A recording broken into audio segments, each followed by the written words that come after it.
बड़ी खबर आ रही है इस वक्त। तुला में यूक्रेनी खुफिया एजेंसी का अटैक हुआ है। अंडरग्राउंड हथियार गोदाम तबाह किया गया है। इस अटैक में गोदाम में कई टन बारूद होने का दावा है।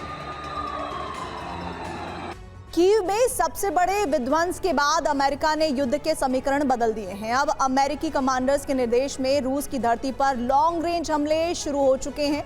यूक्रेन को रूसी सामरिक ठिकानों पर विनाश हमले का सिग्नल इंटेलिजेंस दे चुका है और 29 अगस्त को यूक्रेन ने रूस के ब्रियांस्क, बेलगोरोद, कुर्स्क और रोस्तोव में भीषण हमले किए हैं।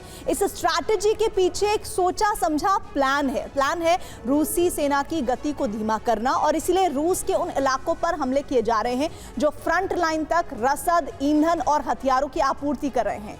देखिए कैसे अमेरिका इस मिशन में मदद दे रहा है।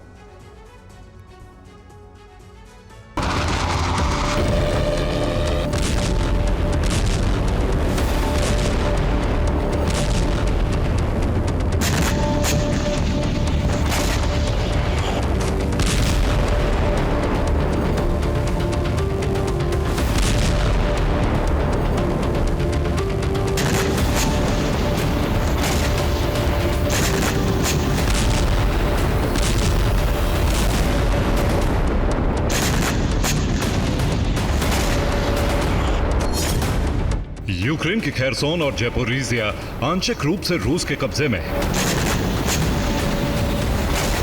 इसके अलावा डोनेत्स्क और लुहांस्क पर रूस ने करीब करीब पूरा कब्जा कर लिया है।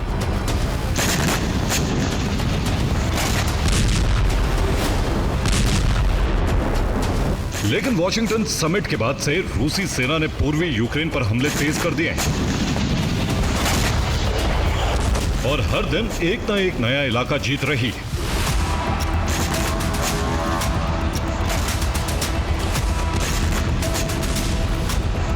अमेरिका अब तक युद्ध विराम की उम्मीद में चुप था, लेकिन 27-28 अगस्त को कीव में हुए विनाश के बाद समीकरण बदल चुके हैं।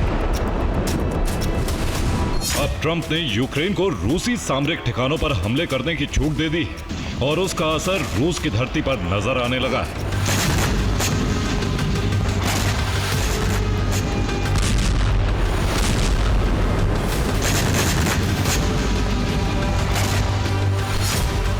यूक्रेन का मिशन है रूसी सेना के एडवांस को धीमा करना, रूसी सेना के ईंधन, रसद, हथियार सप्लाई मार्ग को अवरुद्ध करना, रूसी सेना के मजबूत गढ़ों पर हमले करके अपनी जमीन जीतना।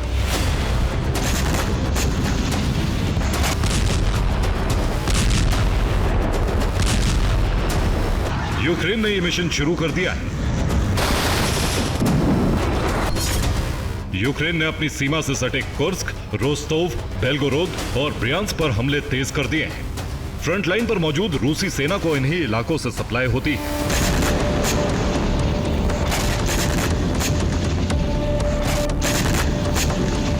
29 अगस्त को यूक्रेन ने रोस्तोव के रूसी सैन्य ठिकाने पर हमले किए। रोस्तोव में सैन्य ठिकाने पर रूस के हथियार और शेल गोदाम है। इसके साथ ही कुर्स्क के त्योतकिनो रीजन पर यूक्रेन ने ड्रोन हमले किए हैं। कुर्स्क के त्योतकिनो में रूस का सप्लाई हब है, जिससे खार्किव ऑफेंस के लिए हथियार भेजे जाते हैं। इसके साथ ही यूक्रेन ने ब्रियांस्क में रूस के 2 पुलों को उड़ा दिया। इससे रूस की सप्लाई चेन बाधित हो गई है। ब्रियांस्क के इन 2 पुलों से रूस का रेल और रोड कनेक्शन क्रीमिया सहित कई यूक्रेनी इलाकों से जुड़ा हुआ था। एक पुल से रूसी रेलवे की ट्रेन क्रीमिया पहुंचती थी, दूसरे पुल से हाईवे गुजर रहा था। रिपोर्ट है कि रूसी सेना ने इन पुलों के नीचे पिलर्स को बचाने के लिए माइंस बिछाई हुई थी, ताकि यूक्रेनी एजेंट्स पुल के नीचे पहुंचने से पहले ही मारे जाएं। यूक्रेन ने दोनों पुलों को क्षतिग्रस्त करने के इरादे से ड्रोन हमले किए, लेकिन धमाके से माइंस फट गईं और इससे दोनों पुल पूरी तरह तबाह हो गए। रूस के पुल उड़ाने के साथ ही ब्रियांस्क में यूक्रेनी सेना ने डीजल सप्लाई स्टेशन और सप्लाई लाइन पर भी भीषण हमले किए।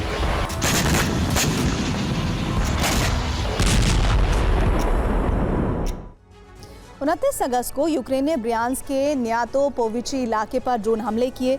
इन हमलों का टारगेट रूस का डीजल पंपिंग स्टेशन था। रूस के हमलों से ये पंपिंग स्टेशन तबाह हो गया और आग लग गई। इस डीजल पंपिंग स्टेशन से एक सप्लाई लाइन यूक्रेन जाती है। ये लाइन कोर्स से होते हुए खार्किव पहुंचती है। खार्किव की सीमा पर हमलों के लिए भेजे गए वाहनों को डीजल की सप्लाई इसी पंपिंग स्टेशन के जरिए होती है। लेकिन रूस के हमलों से अब डीजल सप्लाई बंद हो चुकी है। इससे पहले 26 अगस्त को यूक्रेन ने क्रीमिया और दक्षिणी यूक्रेन तक हथियार भेजने वाले रूट पर हमले किए थे। क्रीमिया और दक्षिणी यूक्रेन तक हथियार भेजने के लिए रूस एक खास तेल रूट, जो रेल रूट है, उसका इस्तेमाल करता है। ये रूट कर्च रेलवे ब्रिज से शुरू होकर बागेरोवो और फियोदोसिया से होते हुए जनकोई तक जाता है। जनकोई से आर्मियांस्क होते हुए हथियार यूक्रेन के खैरसोन तक पहुंचते हैं। यहाँ से एक रेलवे ट्रैक सेवस्तोपोल तक भी जाता है, यानी जनकोई रूसी रेलवे का जो जंक्शन है और यहाँ से 2 शहर कनेक्ट होते हैं। और जेलेंस्की की ड्रोन ब्रिगेड ने हमला कर जनकोई में रेलवे ट्रैक को बहुत नुकसान पहुँचाया है। वहीं पास में मौजूद उरोजाइना रेलवे स्टेशन को भी ड्रोन हमला करके तबाह कर दिया गया है। ये रेलवे स्टेशन सिम्फेरोपोल और सेवस्तोपोल तक हथियार रूट के बीच में मौजूद हैं। इन हमलों के जरिए यूक्रेन की कोशिश क्रीमिया में हथियारों की सप्लाई को बाधित करना है, ताकि यहां रूस की स्थिति कमजोर की जा सके। अब अमेरिका की मदद से इस मिशन को और तेज किया गया है।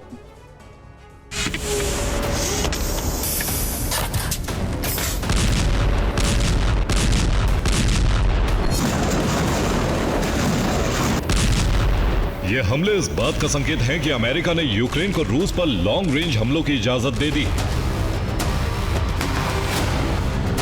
इस बात को खुद अमेरिका के एक राजदूत ने स्वीकार किया। मतलब साफ है कि अब अमेरिकी हथियारों और उसके कमांडरों की मदद से रूस की धरती पर हमले किए जा रहे हैं।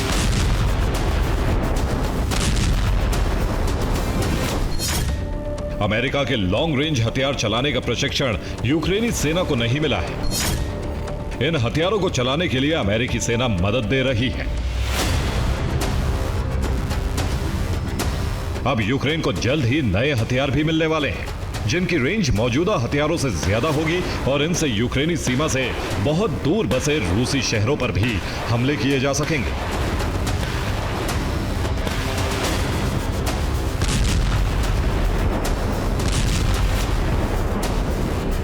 सिर्फ अमेरिकी थल सेना ही यूक्रेन को मदद नहीं दे रही है, बल्कि वायुसेना भी रूसी ठिकानों पर हमलों के लिए इंटेलिजेंस दे रही है।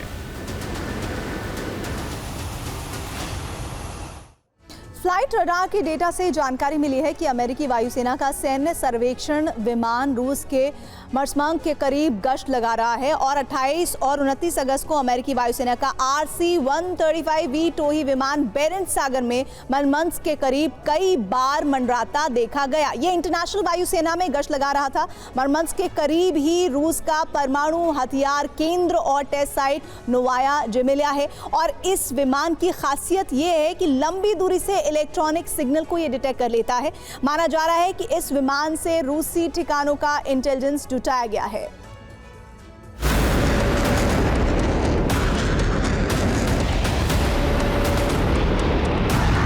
ट्रंप ने युद्ध के समीकरण बदल दिए हैं। अब रूस के साथ बातचीत को आगे बढ़ाने की कोशिश भी की जा रही है।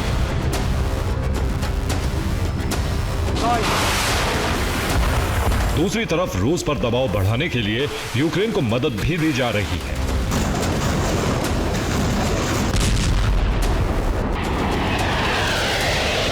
इसके साथ ही यूक्रेन के जरिए रूसी जमीन पर लॉन्ग रेंज हमले भी कराए जा रहे हैं।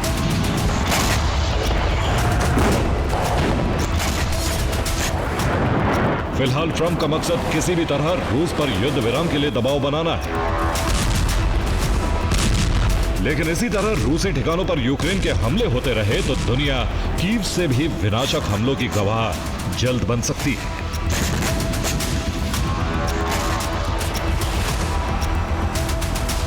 Bureau report, TV9 Bharatvarsh.